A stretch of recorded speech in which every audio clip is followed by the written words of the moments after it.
नमस्कार। राजनीतिक खबरों के आगे पीछे की पड़ताल करने वाले मेरे इस राजनीतिक अखाड़े में आपका स्वागत है। मेरा नाम अजय सेतिया है। इस चैनल पर बात होती है बेबाक, बात होती है दो टूक। मुझे पूरी उम्मीद है मेरा यह चैनल और मेरा यह वीडियो आपको बहुत पसंद आएगा। कृपया चैनल को सब्सक्राइब करके अपना आशीर्वाद दें। मित्रों, आज बात करते हैं शरद पवार की ओर से राहुल कांग्रेस को दिए गए नए झटके की। मैं राहुल कांग्रेस इसलिए कह रहा हूं कि अध्यक्ष भले ही मल्लिकार्जुन खड़गे हो, चलती राहुल गांधी की है। मल्लिकार्जुन खड़गे अगर किसी भी गैर कांग्रेसी के साथ बात करेंगे, मीटिंग करेंगे, तो वहां राहुल गांधी का या राहुल गांधी के वफादार प्रतिनिधि का मौजूद होना लाजमी है। उसके बिना बात नहीं होती। नेहरू गांधी का यह परिवार उस नेता पर निगाह रखता है जो उसकी जगह पर काम कर रहा होता है।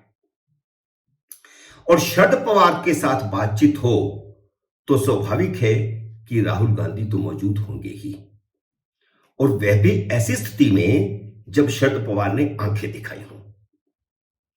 लेकिन शरद पवार राजनीति में वह चीज है कि जिन्हें समझना आसान ही नहीं, नामुमकिन है। वह एक सम्मानित नेता हैं, इसलिए मैं उलझन में हूं कि यह कहावत उनके लिए इस्तेमाल करूं या न करूं कि मुंह में दांत नहीं, पेट में आंत नहीं। वह काफी बूढ़े हो चुके हैं। कैंसर ने उनकी आवाज भी सुनने लायक नहीं छोड़ी, लेकिन उनका राजनीतिक दिमाग जस का तस है। हर रोज उनकी नई राजनीतिक गुगली उन्हें सुर्खियों में ले आती है। विपक्ष के साथ खड़े होकर वह लंबा समय, जब संसद का सत्र चल रहा था तो पूरे सत्र के दौरान वह अडानी के बिजनेस की जेपीसी से मांग करते रहे। उनकी पार्टी मांग करती रही, चुप करके खड़ी रही। और जैसे ही संसद सत्र खत्म हुआ, शरद पवार ने जेपीसी की मांग का विरोध शुरू कर दिया।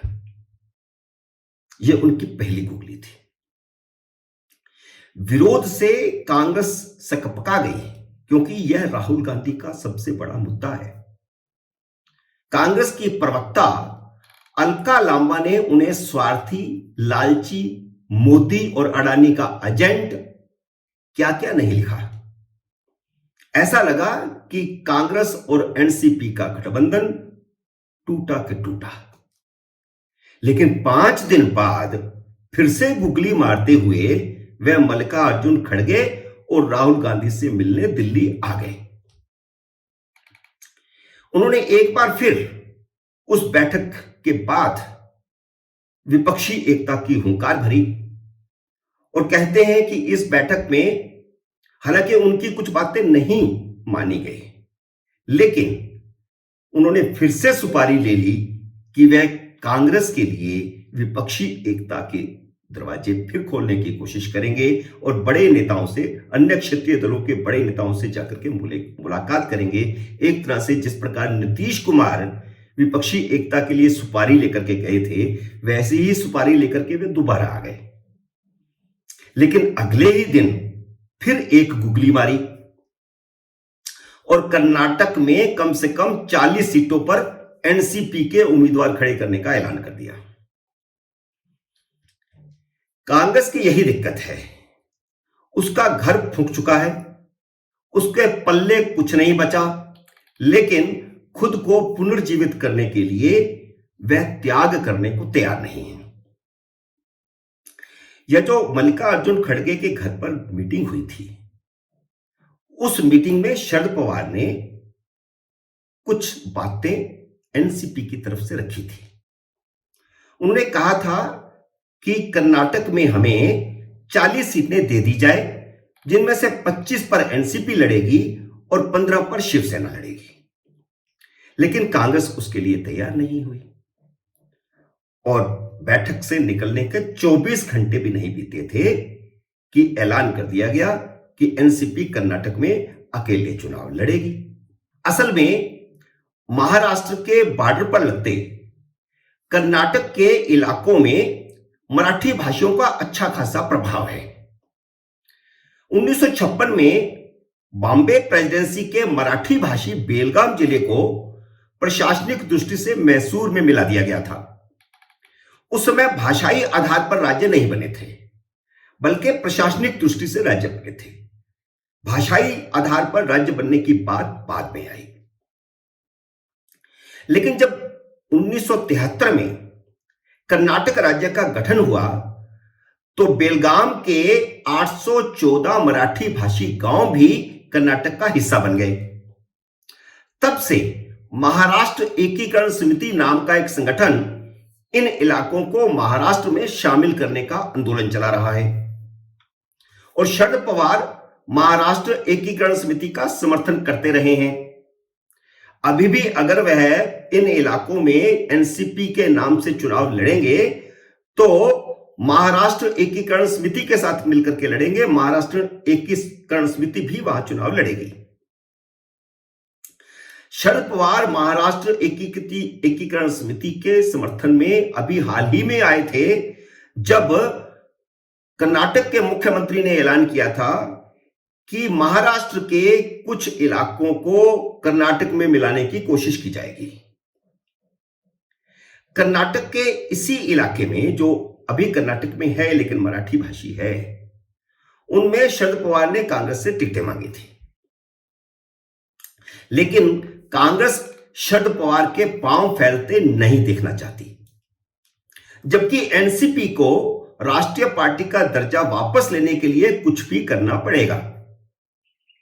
जैसे केजरीवाल ने पंजाब, गोवा और गुजरात में कांग्रेस को चूना लगाकर राष्ट्रीय पार्टी का दर्जा हासिल किया है, वैसे ही अब एनसीपी को भी कांग्रेस को चूना लगाकर राष्ट्रीय पार्टी का दर्जा वापस हासिल करना है। कांग्रेस अपने आप मान जाए, राज्यों के चुनावों में उसको हिस्सेदारी दे दे, सीटें दे दे तो ठीक, और अगर नहीं देगी तो फिर कर्नाटक में जैसे उन्होंने ऐलान किया है कि हम अकेले चुनाव लड़ेंगे, वैसे बाकी राज्यों में भी लड़ेंगे। एनसीपी नेता प्रफुल्ल पटेल ने यह दलील दी है। उन्होंने कहा है कि राष्ट्रीय पार्टी का दर्जा फिर से हासिल करने के लिए एनसीपी को दूसरे राज्यों में पैर फैलाने होंगे। अब कांग्रेस के सामने समस्या यह है कि अगर वह एनसीपी के साथ गठबंधन करके उन्हें कुछ सीटें दे देती है तो इस पूरे इलाके में भारतीय जनता पार्टी को फायदा होगा। कांग्रेस के लिए इधर कुआं उधर खाई वाली स्थिति है। लेकिन एनसीपी ने पूरी तैयारी कर ली है। शरद पवार ने यूं ही 40 सीटों की मांग नहीं की थी, बल्कि पूरी तैयारी करके की थी, गुपचुप तरीके से तैयारी कर रहे थे।